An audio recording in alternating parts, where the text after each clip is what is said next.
ఒరే అరగుండు వెధవా, ఏమిటి అహంకారం చేస్తా? నువ్వు తోక దాడిస్తున్నావా? పేక తెగ్గొస్తాను, జాగ్రత్త. నోరు ముయి సన్నాసి పీనుగా. చేతులకి చెప్పులు వేసుకుని కాలి వేళ కుంగరాలు పెట్టుకున్నాడు మొహం నువ్వును. గోవిందు, నోరు ముయ్యమన్నాను. ఎందుకు చెప్పానో అర్థం చేసుకో. ఓ సామాన్య కుటుంబీకుడు సుబ్బారావు తల తాకట్టు పెట్టి ₹1,00,000 తెచ్చి రైలు ఇంజన్లో బొగ్గేసే పారల్లాంటి నీ చేతుల్లో పోస్తే ఆ డబ్బు శుభ్రంగా ఇంట్లో ఇనపెట్టెలో దాచుకుని ఇప్పుడు డబ్బు ఇవ్వలేదంటావా? ఏయ్, ప్రపంచంలోని అంత నికృష్టుడు ఇంకోడు ఉండడరా.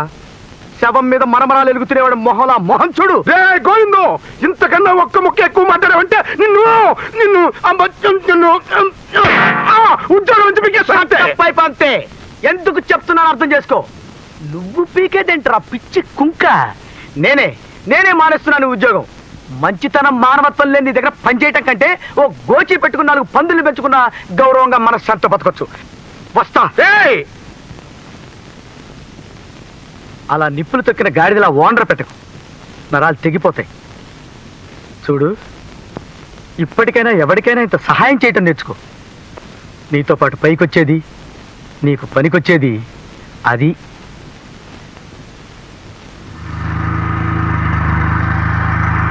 ఆపావే?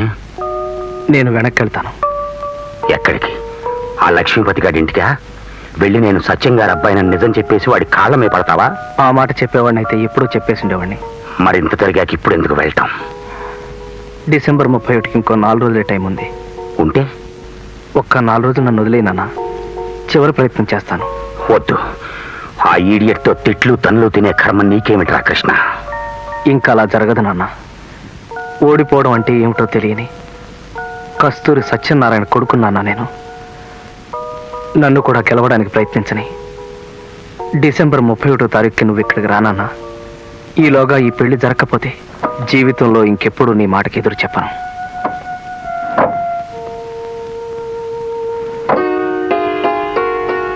ఏ ఆశతో నువ్వు ఇంత గట్టిగా వాదిస్తున్నావో నాకు తెలియదు, కానీ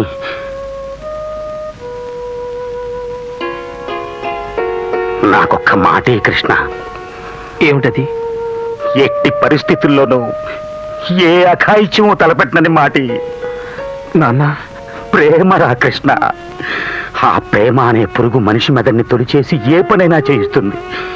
ఆ పిల్లతో నీ పెళ్లి కాలేదన్న ఆలోచన నిన్ను స్థిమితంగా ఉండనివ్వదు, తీరుబడిగా కూర్చొనివ్వదు. ఆ బాధతో నువ్వేదన్నా అఘాయిత్యం తలపెడితే అది జరిగిన మరుక్షణం కస్తూరి సత్యనారాయణ శవం మాత్రం మిగులుతుంది. Mind it.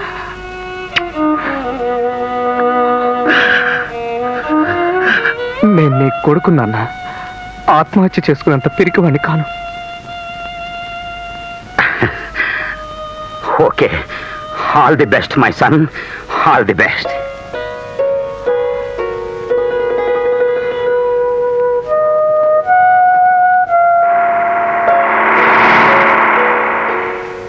గోవిందం, నువ్వు మీరు తిరిగి వస్తారని నాకు తెలుసు బాబు. అందుకే మీకోసం ఎదురు చూస్తూ ఇక్కడ నిలబడ్డాను.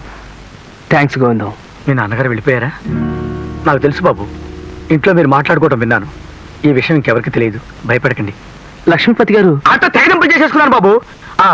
అంట్ల దగ్గర పనిచేయటం కన్నా అంట్లు తవ్వుకున్న అద్దె సైకిల్ షాప్ పెట్టుకున్న హాయిగా గౌరవంగా బతకొచ్చు అనిపించింది. ఇప్పుడు మీతోనే ఉంటారు బాబు. మీరేం చేయమన్నా చేస్తారు. మీ పెళ్లి జరిగి తీరాలి బాబు. లోకంలో ప్రేమ ఓడిపోకూడదు. చెప్పండి, ఇప్పుడు ఏం చేయమంటారో చెప్పండి బాబు. ఆ విషయమే దీర్ఘంగా ఆలోచిస్తున్నాను గోవిందం.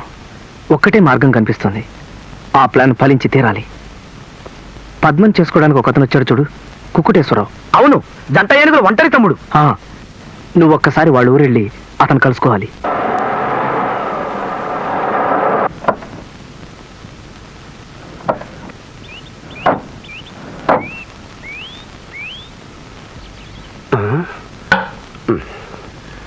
రండి బాబు, రండి రండి.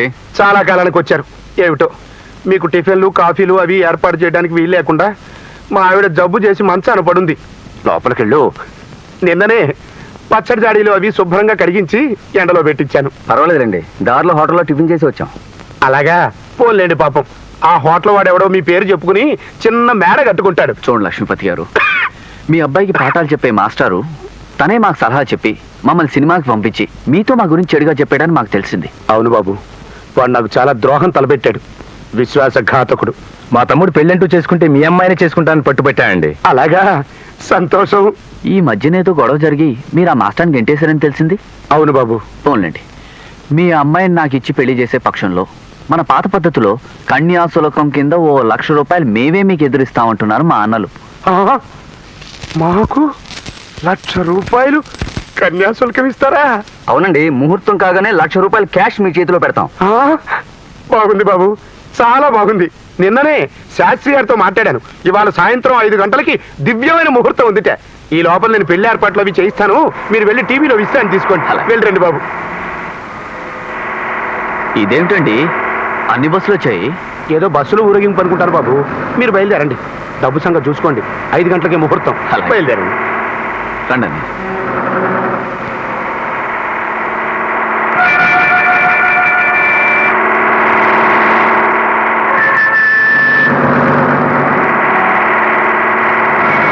ఆపు, ఆపు, ఆపు. ఏమిటయ్యా బాబు, ఏమిటిది? ఈ బస్సులో ఊరేగింపు ఏమిటి? ఇది ఊరేగింపు కాదు. మా సుబ్బారావు చెల్లెలి పెళ్లి వెంటనే జరిపించకపోతే నీళ్లు నేలమట్టం అయిపోతుంది. ఊళ్ళో జనానికి మనశ్శాంతి ఉండదు. నీ మీద పడి పీక్కు తింటారు. ఆలోచించుకో పోనీ.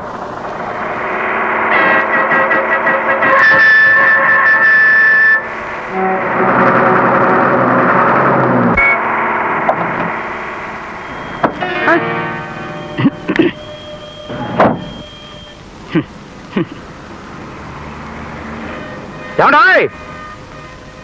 ఓ ఇక్కడున్నారా? నమస్కారం అండి. నమస్కారం.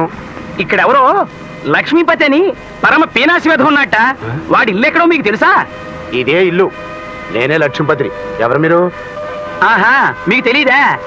వాడు పరమ దరిద్రపు కుట్టు వేధమని ఊళ్ళో ఎవరిని అడిగినా చెప్తారని చెప్పారే మాకు. ఏమండాయ్? ఇహ తిట్టకండి. నేనే లక్ష్మీపతిని. ఓహో, మీరేనా? ఆ మొహం చూడగానే నాకు అనుమానం వచ్చింది సుమ్మండి. పోన్లేండి, ఇక అసలు విషయానికి వస్తాను. కాస్త కాఫీ తెప్పించండి. లేవు. పోన్లేండి, వాడు మావాడు హైదరాబాద్ లో చదువుకుంటున్నాడు. అక్కడ మీ పిల్లని చూసి మనసు పారేసుకున్నట్ట. మీ అమ్మాయిని తప్పిస్తే వేరే ఎవరిని చేసుకుని భీష్మించు కూర్చున్నాడు. అలాగా? కానీ మా అమ్మాయికి ఇందాకే ఓ సంబంధం ఖాయం చేశామండి. వాళ్ళు వరకట్నం తీసుకోకుండా కన్యాశుల్కం కింద నాకే 1,00,000 ఎదురిస్తామన్నారు. లక్షవత్తుల్లోమా? ఇప్పుడు ఆ విషయం ఎందుకండి? అది కాదు నాన్న, ఎవరో ₹1,00,000 ఎదురు డబ్బిచ్చి వాళ్ళ అమ్మాయిని పెళ్లి చేసుకుంటామన్నారట. ఆయ్ అంటే నాకు పోటీయా? అయితే నేను 2,00,000 ఇస్తాను. మా సంబంధమే ఖాయం చేయండి. ఆ, 2,00,000 ఇస్తారా? అలాగే. వాళ్ళకి నేనేదో నచ్చ చెప్పుకుంటానులేండి. మీ సంబంధమే ఖాయం చేస్తున్నాను. ఇవాళ సాయంత్రం 5 గంటలకి మహత్తరమైన ముహూర్తం ఉందిట. అంతవరకు మీరు మా పక్క ఊరు తూముగుంట టీవీలో విశ్రాంతి తీసుకోండి. నేనే కబురు చేస్తాను. వినబళ్ళ ఆ,